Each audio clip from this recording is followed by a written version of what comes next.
guys, some gamer dude here. So this weekend, American time, we're going to have an Oracle Think Tank weekend. That sounds great to me. I don't know about you guys, but it's one of my favorite clans, and it was nice to see that it finally gained power again in the V era after, well, outside of Battle Systems was really crappy during G and fell down hard during Limit Break and never picked up during Legion. And the initial G stuff was, I liked Susano when it first came out, but it gradually just wasn't too great. I like the original Susano deck, but yeah. So today we're looking at Magus, 5 cards from it. The ones shown earlier, not a matter of me liking these cards, it's just I want to talk about Magus in general. And tomorrow we're going to look at about 5 witch cards. So let's just get started. I'm going from grade 1 to grade 3 because I like the big people to be at the end. So let's start with Crescent Magus.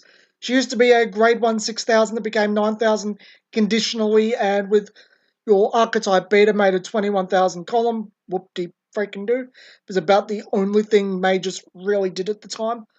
And I'm not even sure if Magus got any better during the G. I hope so, but I don't have my hopes up. So she's now, well, she's still a grade 1. She's now an 8,000 standard, 10,000 shield. That's already good news for her, unless she wants to be higher. For whatever reason, her effect's garbage. So her effect is automatic when put into your trigger zone. Now, I have to point out here specifically, trigger zone is whenever it's put from the top of your deck and done as damage or drive check. It's both. Because the order of play is damage check and drive check goes from the top of the deck to the trigger zone and then to your hand or damage zone.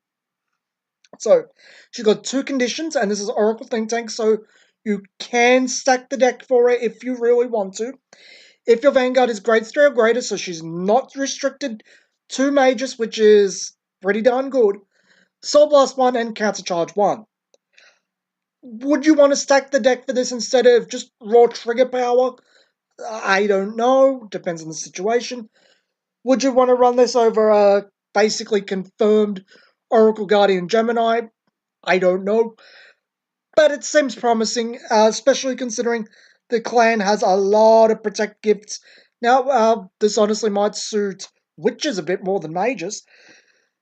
But what I like the most about it is it's very flavorful in terms of how it works mechanically. Oracle Think Tank's always had this scry mechanic, where it looks at the top card of the deck and puts it on the top or bottom, or it draws cards to remove it from the top of the deck. But this works on the top of the deck. It gives you another damage check. It's basically having another 4 triggers, as long as you're at grade 3. So when you're drive checking, you've got another 4 triggers. Your deck has 20 triggers. And you're not using Soul that much. And you are using Counterblast a lot. I think this is a good card. It's circumstantial. It's a trigger card. But given it has basic stats, I think there are cards that, yes, there are cards that put cards on the top of your deck. So if you're very desperate, you can thread into them. Because I think it's an on-hit effect. I think it's one of the cards we're talking about today, too. But there's a lot of cool stuff to be had with Crescent Magus. Again, depending on how things play out, you might want Oracle Guardian Gemini more, or you might not want this counter charge at all. It might be better in a different deck. I don't remember running out of Counterblast when I played Oracle Think Tank, but that's quite some time ago now. I like her. I love her flavor the most. Her flavor is what does it for me. I want to see her in practice before I give a full opinion, but yeah, she's pretty darn cool in my books. So let's go over to Rippus Magus. Same stats. And if you have Magus on Vanguard when she boosts, she gains plus 5,000 until end of battle. She has really cute art. I think the original had really nice art like this too. But the interesting thing about this is, it's if you have a Magus on Vanguard, not if she boosts a Magus, and not if anything else specific happens. That's pretty neat. This is basically an upgrade of the old, if you attack and you have such and such on Vanguard, it gains plus 3,000. It's got more lasting appeal throughout the game. Yes, it kind of hurts it not being 6,000. yes, you kind of need something at, well, 13, well, not 13. You need something around 10 in front to get full benefits from it. You need to hit 18,000 without the buff. But I think Magus actually does have that. Would you want to use this over other things? I don't know. But there's definite space for being considered if you need that buff. And she is a welcome buff versus other things. I don't know if this is reaching into the danger zone we had before, especially if this becomes a norm. Because back in the day, there was pretty much standard deck building that you use the grade 2 version of these type of cards. If you have such and such, it becomes a 12,000 beta. They'll just staple on everything because you could hit hard fast and you could hit reguards really hard because you made 19,000 columns with your standard booster. Because this doesn't mention what it attacks either. So just your standard 8 plus 9 plus 5. It's gonna hurt. That thing's pretty bad. But we'll see how it goes. There might be better things to run. There might not be. It might be as bad as the old days. But I have to see it in practice first. But no real opinion. The deck has to be seen as a whole before I make an opinion. So let's go over to Tetra Magus, one of our few English cards. Because I don't remember if I got the English picture for Pentagonal Magus, but I know she has it now. And I'm not going to remake the images because I made the images before I made the video. Her effect, well, she's the same stats, grade 1, 8,000, 10,000 shield. And her effect is on Regard when placed. If your Vanguard is grade 3 or greater, again, no Magus check. Counterblast 1, draw 1 card, reveal the up to 1 critical trigger from your hand and put it on top of your deck. That is neat. That is really neat. It just straight up sets up a critical trigger. Your opponent is threatened right there and then. It's a very blunt card. It doesn't work with Crescent Mages, but it gets the job done. And I think that used to be the perfect card, actually. But I just double checked that. I'm pretty sure that used to be the perfect card. But yeah, it's a very blunt card. It's not so much threat as it is just you have to guard 10,000, well, 15,000 more, depending on your grade 3. We'll get to that in a little bit. Just double checking she was the perfect. Yep, she was the perfect card. But yeah, it's basically draw one and then uh, rig up the next one. If anything came out that interfered with this, like when you draw a card, look at the top card of your deck. I don't know if Vanguard interrupts effects like that. I don't think it does because it's kind of busted. But yeah, I like her. I think she's worth triple rare. She's not, as I said, she's blunt, but she works, and I like it. And I think she could work really, really well with a whole bunch of things. Actually, she sets up the deer really nicely too, because the deer is. Let me just bring up the deer. We'll just pause here if I need to, because I think the deer can be set up by this pretty easy. I'm pretty sure the deer doesn't cost very much to use. Where is it? Victorious deer. Just bring it up. Yeah, the deer is. Look at the top 7 cards of your deck. Reveal 2 critical triggers from among them. So instead of reveal top 7, it's reveal top 6, and you're going to have to find 1 critical there. That's pretty darn good. That works with the deer so nice, but it works every turn. And yeah, I really like it.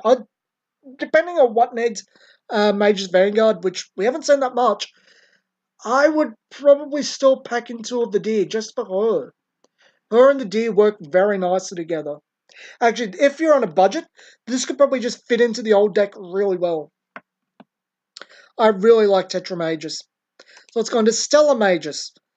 I remember her back in the day. I think it was Counterblast, one, reveal the top card of your deck, and call a name, reveal the top card of your deck if it's that name, draw it.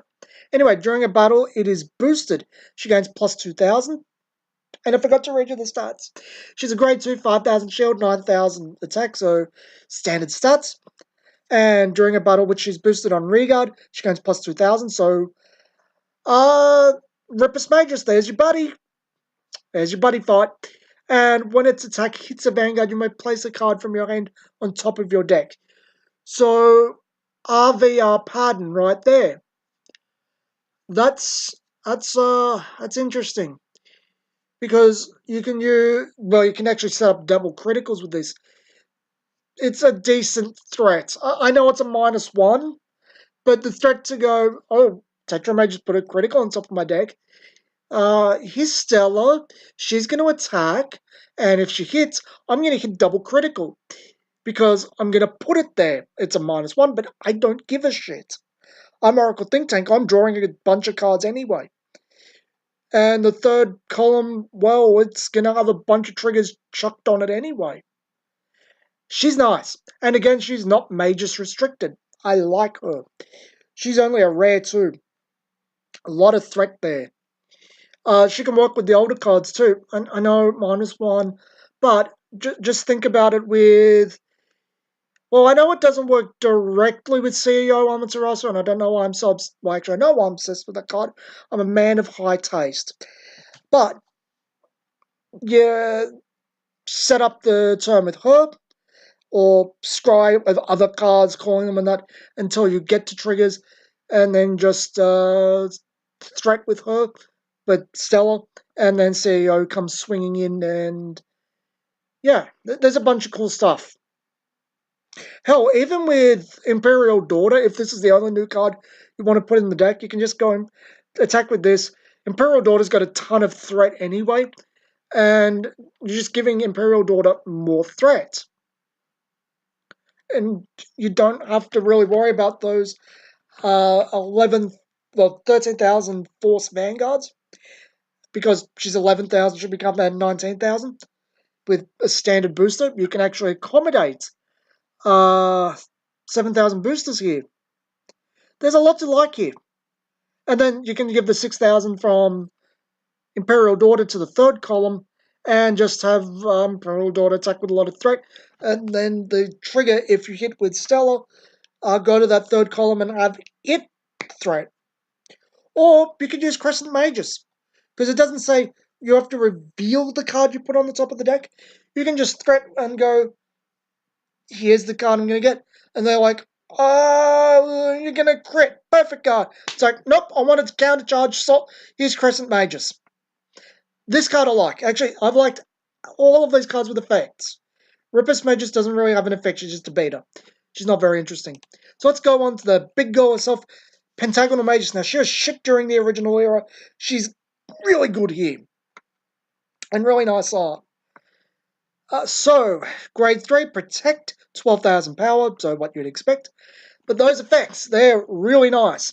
On Vanguard, the power increase of trigger effects revealed for your drive check get plus 5,000. So each drive check is 15,000. That's nice. And it's set up by Tetra Magus just by existing.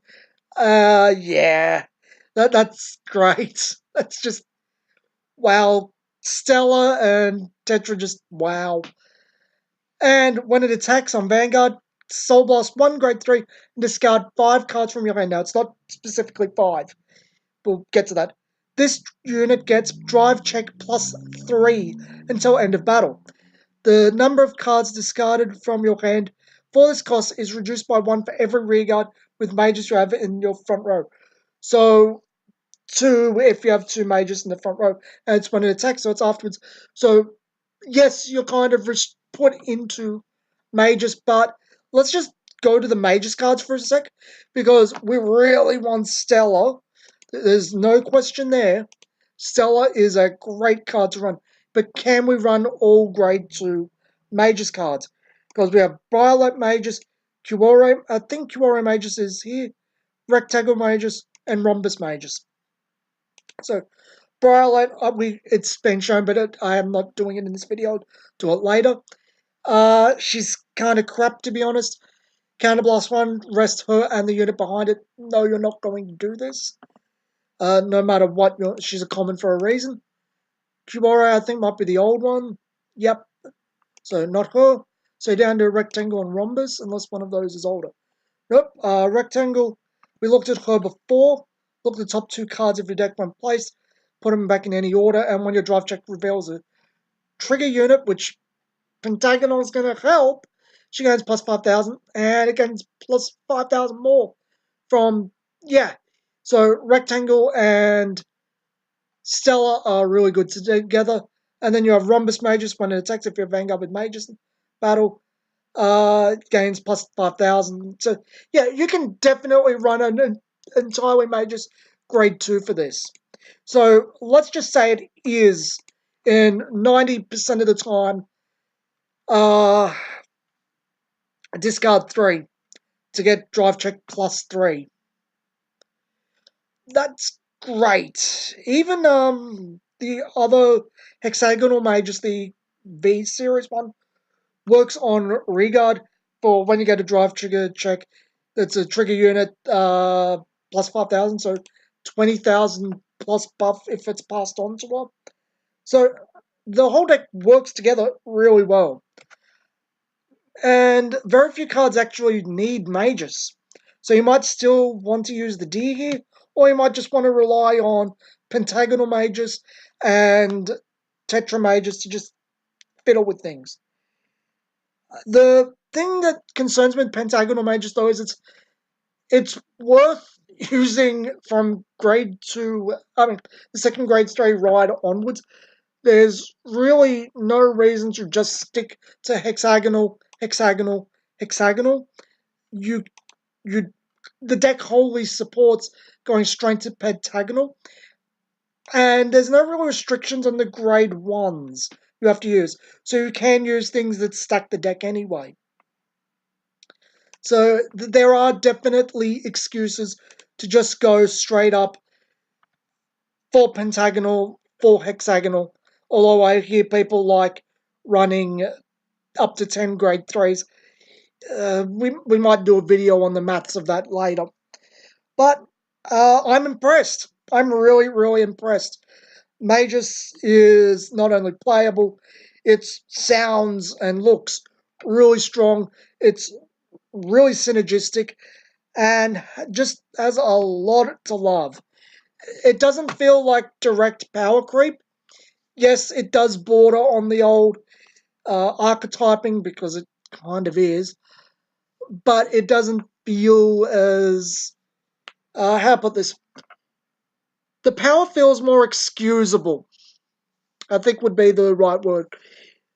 I think it's because it's not so much things are being recosted to accommodate. It's more, it gets this effect, but if you have mages, it gets more effect, plus the betas. So, yeah, mages is great in my books. I look forward to it. I really look forward to it. I think a lot this is going to make it top tier again, because if people don't know, when Neo Nectar came out, it kind of pushed Oracle Think Tank down really far.